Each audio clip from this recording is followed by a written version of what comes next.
Hello பிரைஸலோ. ஒரு நிமிஷத்தில் ஒரு வார்த்தையை கவனித்து பாருங்கள். நீதிமொழிகளின் புஸ்தகம் 10வது அதிகாரம் அதனுடைய 19வது வசனம். சொற்களின் மிகுதியில் பாவம் இல்லாமல் போகாது.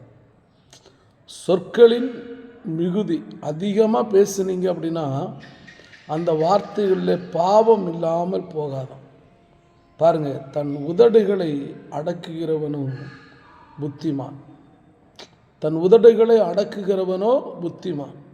அப்போ சொற்களின் மிகுதி, அதிகமாக பேசுகிறாங்க பாருங்க, அவங்க பாவத்துக்கு அடிமை ஆகிடுவாங்களாம். நம்ம அடுத்து பாருங்கள், அடுத்து சொல்கிறாரு, தன் உதடுகளை அடக்குகிறவனும். நம் உதடுகளை அடக்கி காத்து கொண்டோம் என்றால் நம்ம புத்திமானாக இருப்போம். நம்ம ஆத்துமாவை நம்ம காப்பாற்ற முடியும். நீங்கள் எப்படி இருக்கீங்க யோசித்து பாருங்கள்.